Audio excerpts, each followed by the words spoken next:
안녕하세요. 내돈내짓입니다.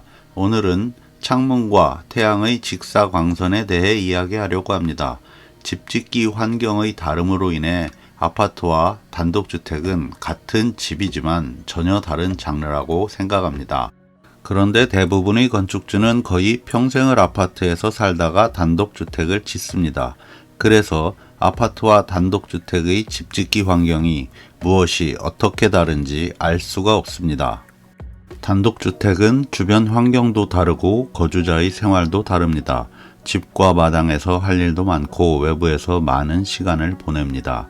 그러니 날씨, 계절 등 자연환경 변화의 영향을 더 많이 받습니다. 단독주택을 짓기 전에 무엇이 다른지 살펴보고 시골의 삶을 상상 속에서 경험해 볼 필요가 있습니다. 오늘은 그 중에서 창문 환경에 대하여 이야기해 보려고 합니다. 먼저 태양광에 대해 이해가 조금 필요합니다. 태양광은 때에 따라 직사광선 또는 반사광으로 창문을 통해 들어옵니다. 태양과 창문의 방향이 일치하면 직사광선이 들어오고 그렇지 않을 땐 반사광이 들어옵니다. 태양의 직사광선은 야생마와 같아서 다루기가 매우 어렵습니다. 너무 큰 에너지를 가지고 있습니다. 매우 뜨겁고 매우 밝습니다. 야외 활동 시 자외선 안경을 생활화하여 눈을 보호해야 합니다. 태양의 직사광선은 집 내부로 들어오면 열 환경과 조명 환경을 교란해서 쾌적성을 떨어뜨리는데 이것을 제어할 마땅한 방법이 없습니다. 직사광선의 큰 에너지는 해결이 되지 않습니다. 얼마 전 갔던 대학병원의 유리 천장에 대하여 이야기를 해보겠습니다. 홀의 천장이 다 유리이고 안쪽에 천으로 만든 전동 빛 가리개가 있습니다. 여름이 오니 이것으로 부족했는지 외부에 농업용 차광막을 덮어 놓았습니다. 건물 정성 들여 지어놓고 그 위에 저렇게 한다는 게 뭔가 슬프게 느껴졌습니다. 실제로 보면 사진보다 훨씬 더 당황스러울 정도로 흉한 모습입니다. 그럼에도 차광이 부족한지 냉방을 해도 내부 공기는 불쾌하였습니다. 창문을 낼 땐 직사광선의 양을 가늠하고 처리할 방법을 만들어야 합니다. 혹시 유리에 붙여가는 열차단 필름이 도움이 되지 않을까 생각했는데 경험을 해보고 실망했습니다. 완화는 되지만 충분하다고 느껴지지 않습니다. 열차단 효과는 50% 내외이고 가격도 꽤 비싸다고 생각합니다. 투과된 50%의 태양열도 결코 적지 않습니다. 차단된 에너지도 많지만 투과된 에너지도 많습니다. 숫자상으로는 훌륭한 제품이지만 충분하지 못한 경우입니다. 이해를 돕기 위해 비유를 해보았습니다. 50%라는 게 때에 따라 의미가 없을 수도 있다는 것을 말씀드리고 싶습니다. 계절에 따른 태양의 움직임입니다. 낮이 가장 긴 하지의 태양의 움직임을 살펴보면 여름에 해는 동쪽에서 떠서 서쪽으로 지는 것이 아닙니다. 북동쪽에서 떠서 북서쪽에서 집니다. 여름엔 북쪽의 창문으로도 아침 저녁으로 태양의 직사광선이 들어옵니다. 여름에 동서남북으로 창이 있다면 집 내부는 하루 종일 태양의 직사광선에 달구어지게 됩니다. 태양의 직사광선이 실내에 추결된다면 밤이 되어도 식지 않아 열대야로 이어질 수도 있습니다. 여름에 남쪽을 제외한 북쪽과 동쪽, 서쪽의 창문에는 태양광선의 입사각이 커서 더 많은 직사광선 에너지가 들어오게 됩니다. 오히려 남쪽의 창이 직사광선이 더 적게 들어옵니다. 또한 대부분의 남쪽의 창에는 처마가 있고 효과적으로 작동합니다. 북쪽 창에 관한 저의 아픈 경험이 있습니다. 집의 북쪽 면에 작은 창 4개를 냈습니다. 가로 60cm, 세로 150cm의 작은 창이라고 생각했는데 여름이 되니 이른 새벽부터 달구어져서 아침에는 이미 집이 외부보다 더 더워집니다. 경험이라고 말씀드렸지만 현재 진행형으로 개선하기 위해 고민 중입니다. 열차단 필름 추가로 시공했지만 효과가 만족스럽지 못했습니다.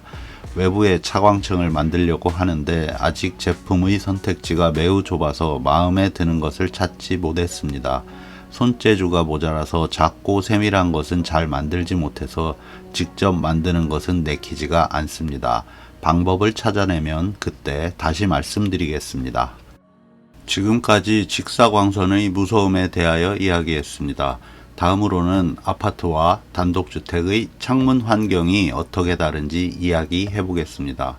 첫 번째로 태양과 하늘의 노출도의 차이가 있습니다. 단독주택은 주변에 고층 건물이 없고 옆집과의 이격거리도 충분합니다. 그래서 어떤 향으로 창을 내든 강렬한 직사광선과 풍부한 빛이 들어오게 됩니다. 두 번째로 창문의 자유도가 높습니다. 아파트와 달리 동서남북 또 천장에도 원하는 곳에 원하는 크기로 창을 낼 수 있습니다. 세 번째는 거주자의 일상생활 속에 일광욕이 넘친다는 것입니다. 시골에서 살다 보면 햇살이 좋다고만 생각되지 않습니다. 시야가 갑갑한 도시 아파트에서 살다 보면 크고 많은 창문에 대한 로망이 생길 수 있습니다. 시골의 창문과 일사 환경을 이해하지 못하고 자유롭게 크게 많게 창문을 냈다가는 낭패를 볼 수 있습니다. 시골에 살면 외부 활동할 때 일사량이 차고 넘쳐서 집안에서까지 직사광선은 그다지 달갑지 않습니다. 심지어 겨울에도 태양광으로 인한 피부 노화 걱정에 선크림을 바르고 다닙니다.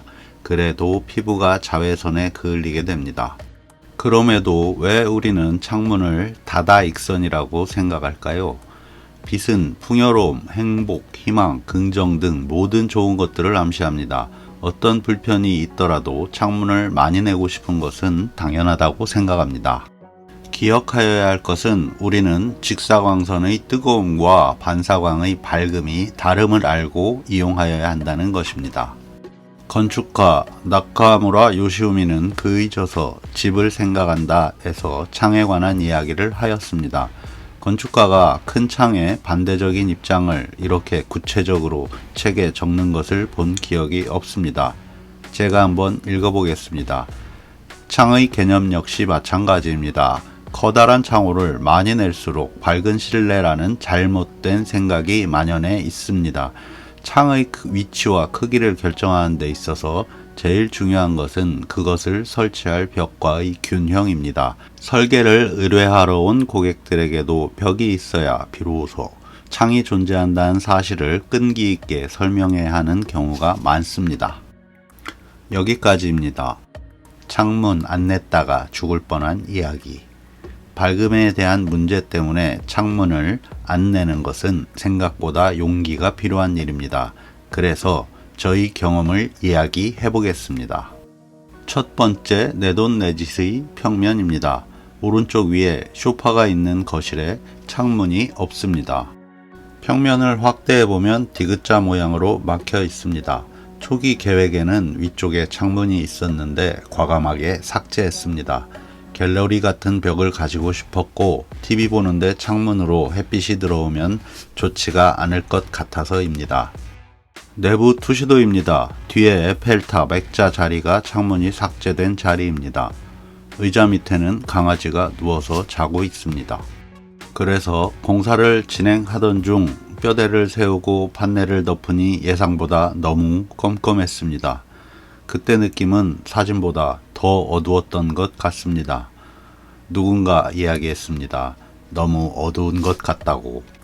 망했다 라는 생각이 들고 지금이라도 창을 내야 하는 것 아닌가 하고 생각했습니다. 그러나 그대로 진행하였습니다. 매우 큰 용기가 필요했습니다. 다행히도 실내 공사를 진행할수록 실내가 점점 밝아졌습니다. 바닥 공사를 하고 실내에 벽을 세우고 페인트 칠을 하니 많이 밝아졌습니다. 지금 사진을 보면서도 삭제된 창문을 생각해보니 없는 게 좋은 것 같습니다. 벽이 주는 편안함과 차분한 안정감이 있습니다. 창문 중요한 만큼 벽도 중요하다고 생각합니다. 용기를 얻은 저는 4.5평 집에는 창문을 남쪽에만 냈습니다. 보통 하나를 얻으면 하나를 잃는 것들이 많이 있는데 그렇지 않은 것이 있습니다. 집을 지을 때 에너지를 절약하는 방향으로 가면 쾌적성이 올라갑니다. 여름에 밖에 있다가 4.5평 주택에 들어가면 신기할 정도로 선선합니다. 지금 외부 온도가 30도인데 4평형 에어컨을 2시간 정도 가동하면 피부에 시림이 느껴집니다. 비용적인 측면에서 다시 생각해 본다면 창문을 내면 부가적인 비용이 들어갑니다. 커튼이나 블라인드가 필요합니다. 창문이 많아지면 비교적 고가인 고기능성 창문을 쓰지 못할 수도 있습니다. 대부분의 신축 주택을 보면 없어도 될 창문이 한두 개는 있는데 창문 한두 개의 비용이면 태양광 발전을 설치할 수 있게 됩니다. 창문 한두 개 없애고 공짜 전기를 쓸 수 있다면 괜찮다고 생각합니다. 물론 그냥 돈으로 챙기셔도 됩니다. 쾌적한 주거 환경을 위해 창문을 낼 땐 조심할 필요가 있다는 말씀을 드리고 싶었습니다. 지금까지 매우 지겹고 긴 이야기를 경청해 주셔서 감사합니다.